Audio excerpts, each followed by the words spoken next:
Cool. Hey, team, kia ora. My name is Erwan. I want to talk about the caning expedition we had past year in March. I'm just gonna grab a second bit of notes from myself. So yeah, I want to tell you guys about some insights from the expedition and who we are, who the team is, and how the expedition came together.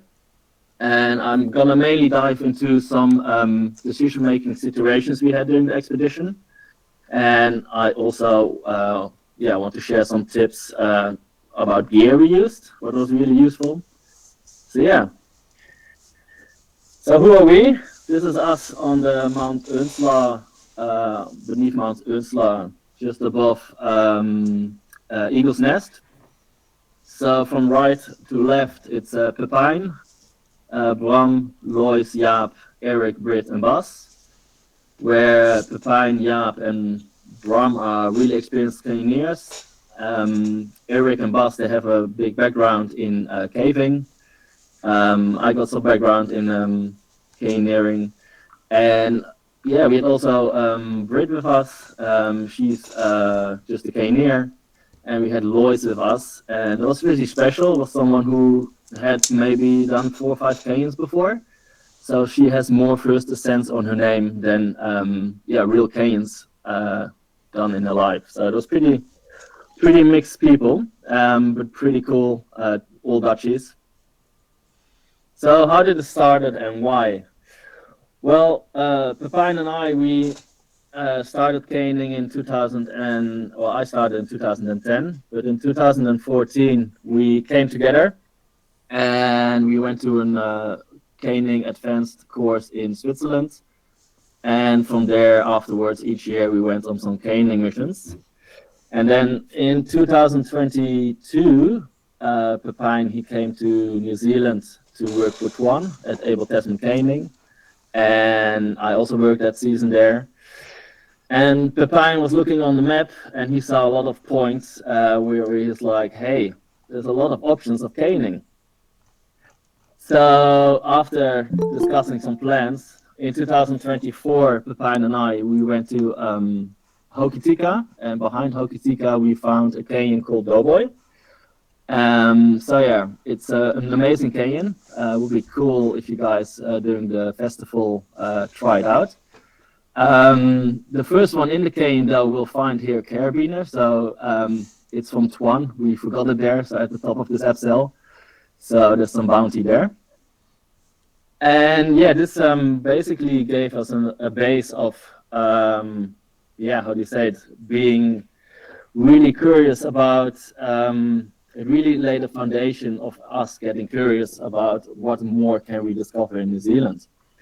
So Pepijn and I, we were a lot on the phone in the year after. We were sharing screens on topo maps and looking for new canyons. And then we got a team together and they all came to Queenstown.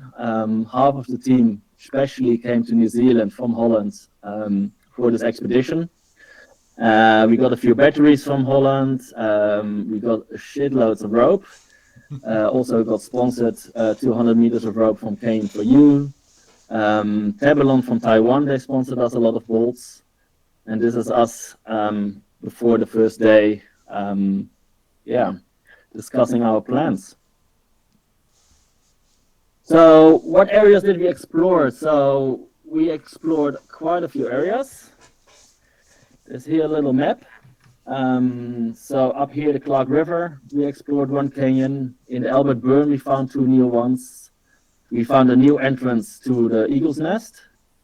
Around Lake Alabaster, we found 4 canyons, and in Fiordland, we opened 3 different canyons. So yeah, some small fun facts. In total, 10.5 first descents. We did a lot of hiking. We pedaled 35 Ks. The sandflies, they really like the Dutchies, so I think over 4,000 sandfly bites. We climbed a lot of elevation, especially the bush bashing was new for a lot of people, so it's quite funny to see the bush bashing for the first time. And we did over 190 rappels, drilled a lot of holes, and took a lot of pictures. So yeah, where was our second expedition going to? That was to the Holleford Alabaster. And we use pack rafts because they're amazing to take a lot of gear with you. And a lot of pack rafts you can put gear in the tubes itself. The only downside is you can see here there's some carrying to do where you have to carry the whole boat with all the gear inside, so it was quite hard. We had also a fun day paddling, and yeah, here there was a lot of mixed experience. Most people were paddlers. I myself, I wasn't a paddler, so I was quite excited to try it. And yeah, there were some trees to navigate, but the water was pretty nice. And also the upside of paddling is that you are in the river, and from the river you can see really new canyons. So this is one we didn't go into yet, but it's under the Tutiko mountain. So maybe next year. And then we went to Lake Alabaster, the head of the lake where we had a camp. And from this camp we had access to 2 canyons what we explored. And one of those canyons was the Dragon's Den. And Dragon's Den was a pretty interesting one. We were at the bottom and we saw the big waterfall, so we could access to the big waterfall. But from the top, bush bashing up, we couldn't see any clear views of waterfalls. We only could hear noise. So we abseiled in from the side a few times to check. And there was quite a lot of water. So our decision making here was to split the team in 2 and to have one team on the side to be there to throw a rope in if necessary, and 4 people, so Jaap, Pepijn, Bram and me, we went in. And this is the result. So on the left photo you see Pepijn going down the 55-meter abseil, and the 2 right pictures you see the 76-meter waterfall.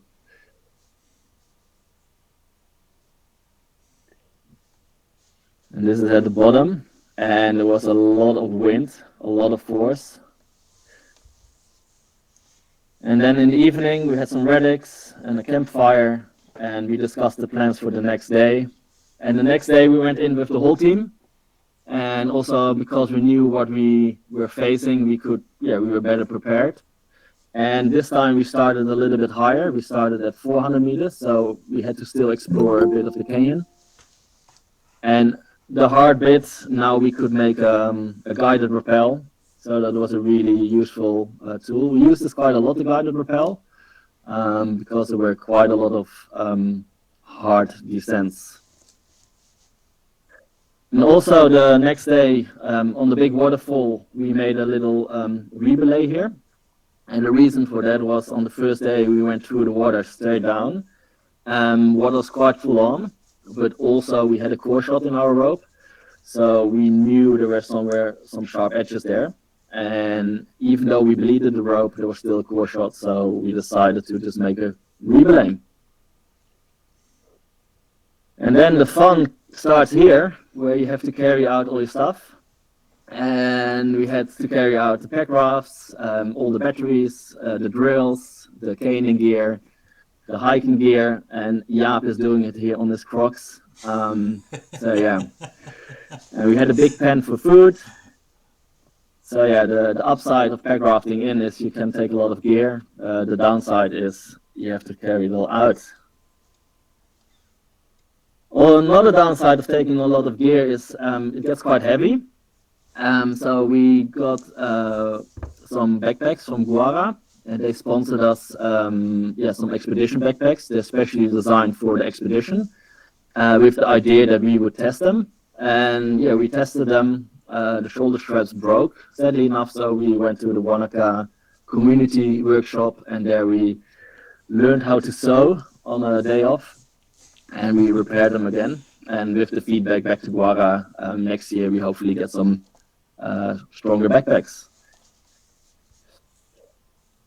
Then after the Alabaster Lake, we went to the Albert Burn, where it was a beautiful, we found some small beautiful things in there, but I won't go too much into detail there. Another detail I want to mention is the crossing of the lake. So we parked the car here and we took the boat on the first day in.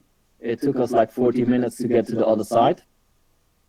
And once we were on the other side, we hiked in, spent a few days in there, and then we got back. But on the day that we got back, there was like a 65 K wind, a northerly. So we started pedaling. We had 3 different boats. One boat went in and they returned to shore, and then they walked back to Makaroa. Pepijn and Brit, they ended up all the way down here. And they had to bush bass up, and Jaap, Bram, and me, we ended up around here. And once we bush bassed up, Jaap brought up the rope, and we put Bram on the rope with the boat, and we started rolling the boat up.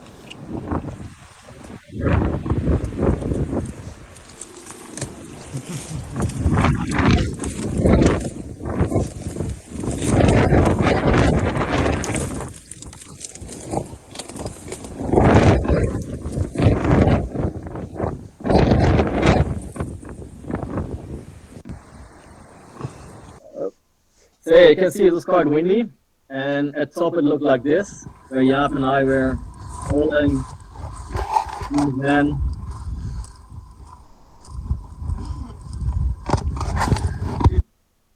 Yeah, it was a quite interesting experience, and also that Brit and Pepijn had to bush bash up just 80 meters, but it took them 2 hours.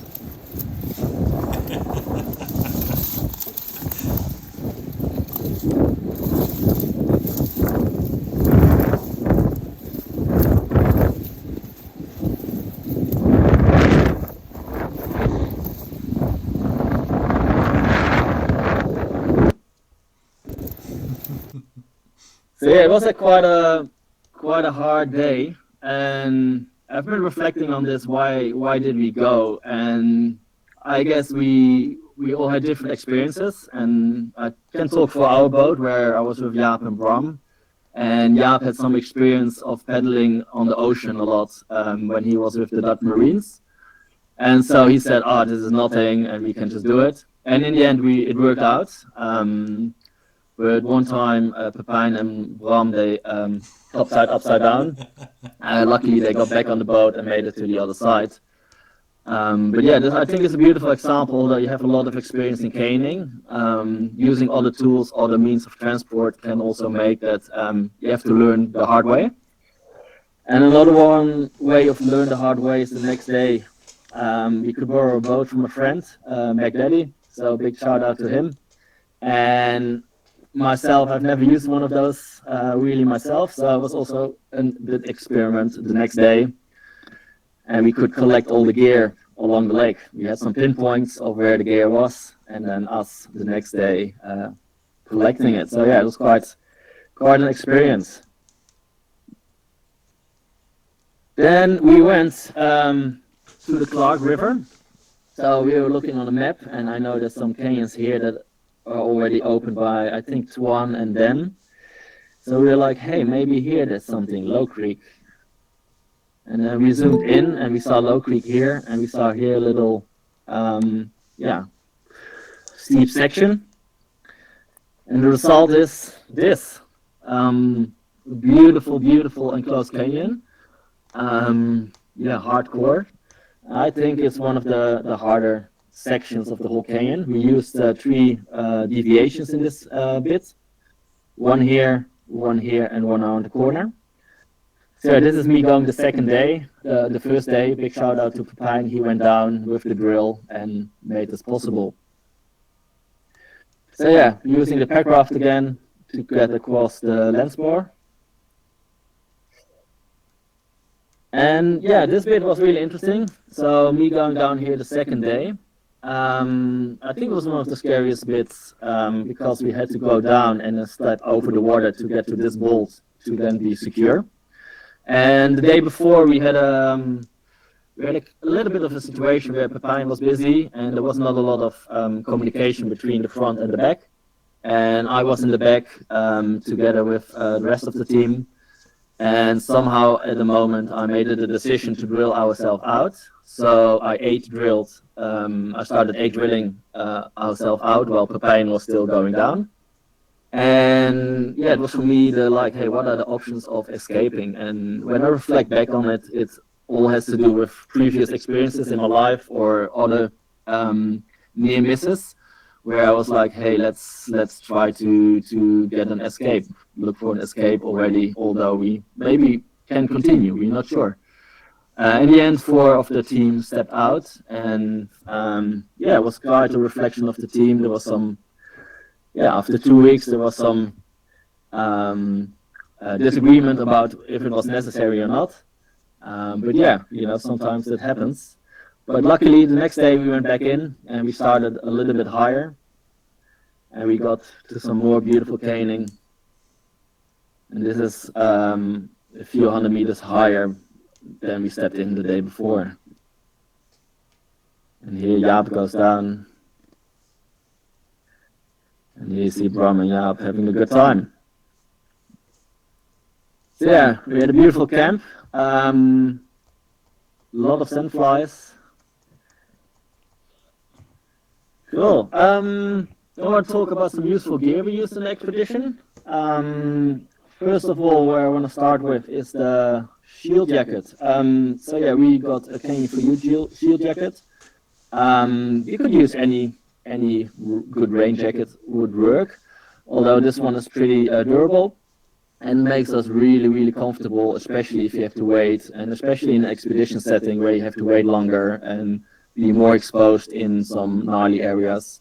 It really helped us out to keep us safe. We used nearly all our ropes were Canyon for You ropes. We mainly used the 7.6 mil. It's a thin rope, so you have to treat it with respect and use it, bleed the rope a lot. But yeah, Jaap and Bram, they had all the time 90 meters in the backpack, and yeah, it was really compact to carry. And yeah, it's really useful for guided rappels to have a lot of rope. And it's amazingly strong. It's stronger than nylon rope. I think it's Kevlar and Aramid and some Danima in there. Then the Tabelon bolts we used. This is one of the 4 examples we used. The Tabelon ring, really lightweight, amazing bolt. We used it, we got I think 100 of these. And with a mix of the other bolts, they were amazing. Then I think my favorite piece of equipment we used during the expedition, the M10 removable bolt. Why is it my favorite? It's my favorite because you can drill a 10 mil hole, you put it in, and if you later decide to put a normal bolt in, you just chuck a normal bolt in. I got these ones from Kevin from Taiwan Climbing, and he pull tested it for me, and although it says here shear 25 kilonewtons, they were 34 kilonewtons, and they just cost like $24, so they're really cheap, easy to maintain, and they're all stainless steel. And we got 8 of them, and we used them a lot in guided rappels. That the first person went down with a drill, drilled 2 holes, and then we could make a beautiful guided rappel.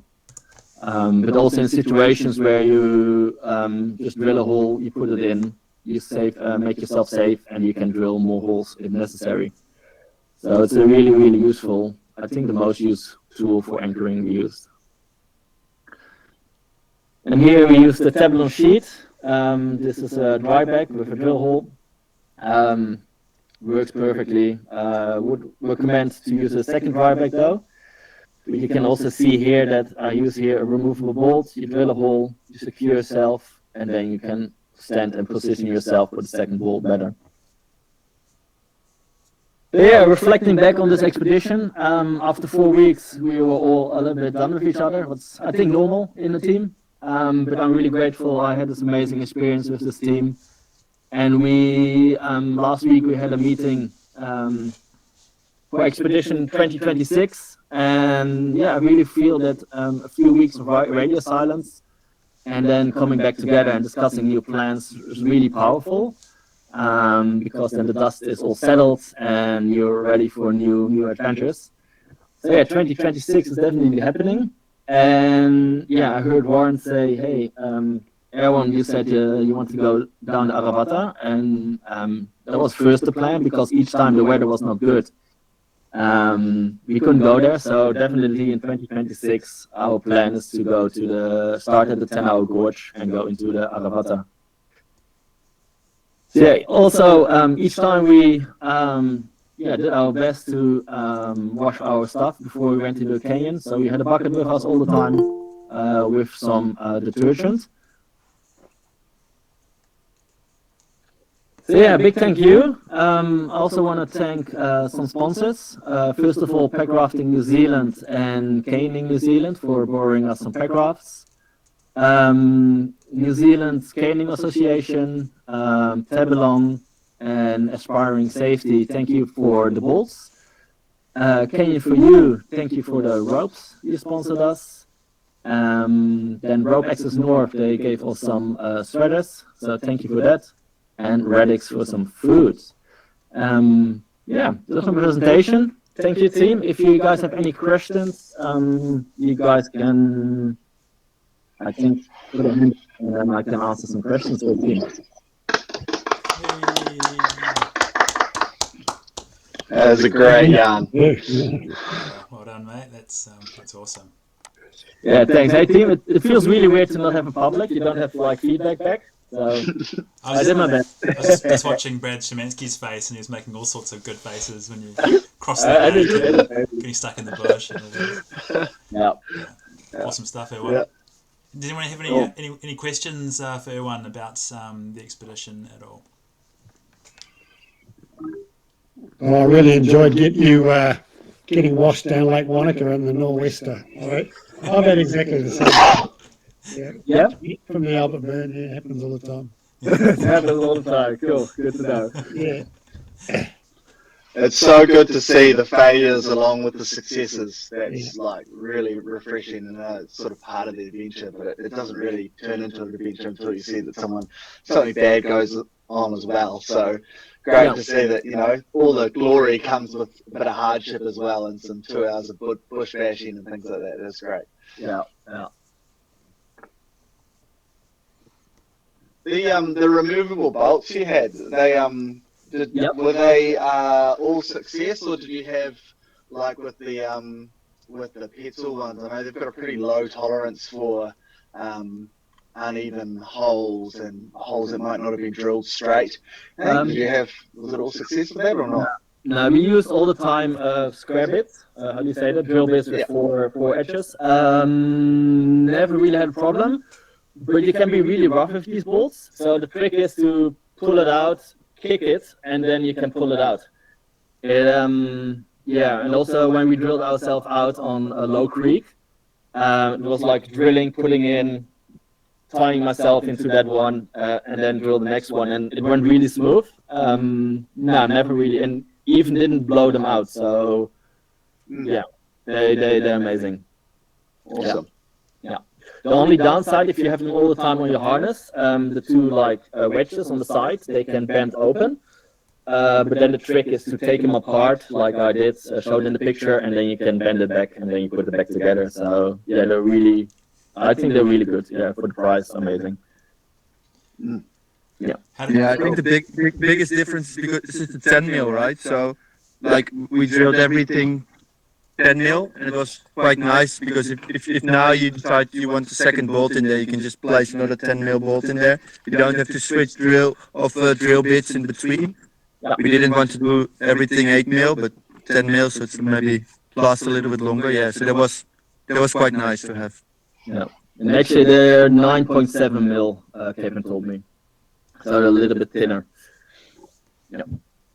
Yeah, sweet. It was just Adrian was asking if you could put the link in the chat or somewhere to the bolts. We can check out these bolts somehow.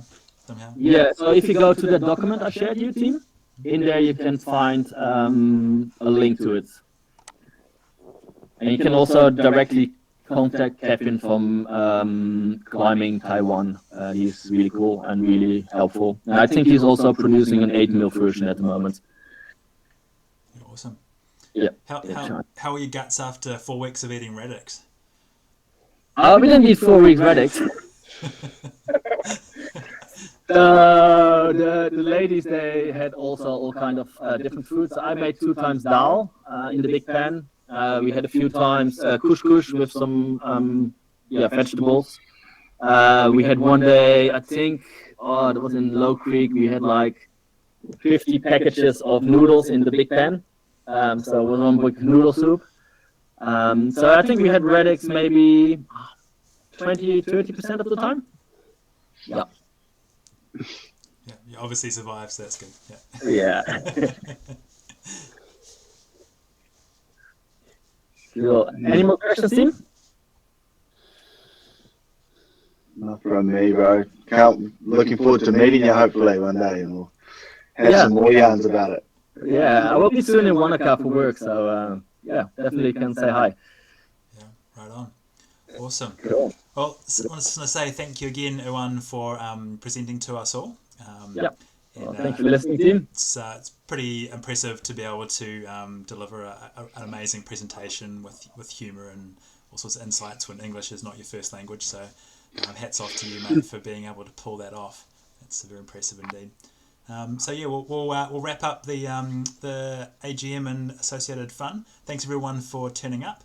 As I say, if you object to being in the recording for any reason, then please drop me a line soon, because I'm going to edit this up and get it out to people before too long.